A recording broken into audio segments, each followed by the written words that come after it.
ഇടുക്കി മൂലമറ്റത്ത് പായയിൽ പൊതിഞ്ഞ നിലയിൽ പുരുഷന്റെ മൃതദേഹം കണ്ടെത്തിയ സംഭവം കൊലപാതകമെന്ന് പോലീസ് ഉറപ്പിക്കുന്നു. കൊല്ലപ്പെട്ടത് മേലികാവ് സ്വദേശി സാജൻ സാമുവൽ. കൊലയാളി സംഘത്തിൽ 8 പേരുണ്ടായിരുന്നു. ഇതിൽ ഒരാൾ ഇപ്പോൾ പോലീസ് കസ്റ്റഡിയിലാണ്.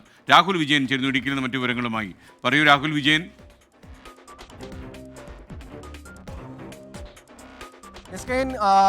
ജനുവരി മാസം 29-ാം തീയതി മുതൽ ഈ സാജൻ സാമുവലിനെ കാണാനില്ലായിരുന്നു.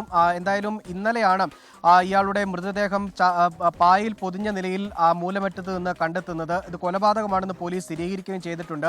ഈ സാജൻ സാമുവൽ ഒരു ഗുണ്ടാ നേതാവ് കൂടിയായിരുന്നു. നിരവധി ക്രിമിനൽ കേസുകൾ ഇയാളുടെ പേരിലുണ്ടായിരുന്നു. ഒരു കൊലപാതകം ഉൾപ്പെടെയുള്ള കേസുകളിൽ ഇയാൾ പ്രതിയായിരുന്നു എന്നുള്ള കാര്യമാണ് ഏറ്റവും പ്രധാനപ്പെട്ട കാര്യം. ഈ കൊലപാതകത്തിന് പിന്നിൽ മൂലമറ്റം സ്വദേശികളായ 8 പേരാണെന്ന് പോലീസിന് വിവരം ലഭിച്ചിട്ടുണ്ട്. ഇതിൽ ഒരാളെ പോലീസ് കസ്റ്റഡിയിൽ എടുക്കുകയും ചെയ്തിട്ടുണ്ട്. ഷാരോൺ ബേബി എന്ന് പറയുന്ന ആളെയാണ് കാഞ്ഞാർ പോലീസ് ഇപ്പോൾ കസ്റ്റഡിയിൽ എടുക്കുകയും ചെയ്തിരിക്കുന്നത്. ഇതിൽ ഏറ്റവും പ്രധാനപ്പെട്ട കാര്യം ഈ ക്രൂരമായിട്ട് ഈ സാജൻ സാമുവലിനെ കൊലപ്പെടുത്തുകയായിരുന്നു എന്നുള്ളതാണ് ഏറ്റവും പ്രധാനപ്പെട്ട കാര്യം.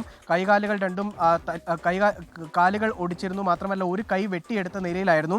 മാത്രമല്ല ഈ കൊലപാതകം നടത്തിയ ശേഷം ഓട്ടോയിൽ മൃതദേഹം കൊണ്ടുപോയി ഉപേക്ഷിക്കുകയായിരുന്നു. ഇതിലേറ്റവും നിർണായകമായത് ഈ മൃതദേഹം കൊണ്ടുപോകാൻ ഉപയോഗിച്ച ഓട്ടോറിക്ഷ ഡ്രൈവറുടെ മൊഴിയാണ്. നിലവിൽ ഇപ്പോൾ എന്തായാലും ഈ കേസുമായി ബന്ധപ്പെട്ട് കൂടുതൽ ആളുകളിലേക്ക് അന്വേഷണം നീങ്ങുന്നു. കൂടുതൽ ആളുകളെ അറസ്റ്റ് ചെയ്യുന്ന അടക്കമുള്ള നടപടിയിലേക്ക് പോലീസ് നീങ്ങുന്നു എന്നുള്ളതാണ് ഏറ്റവും പ്രധാനപ്പെട്ട കാര്യം. Okay, thank you Vishnu Suresh. Thank you Rahul Vijayan.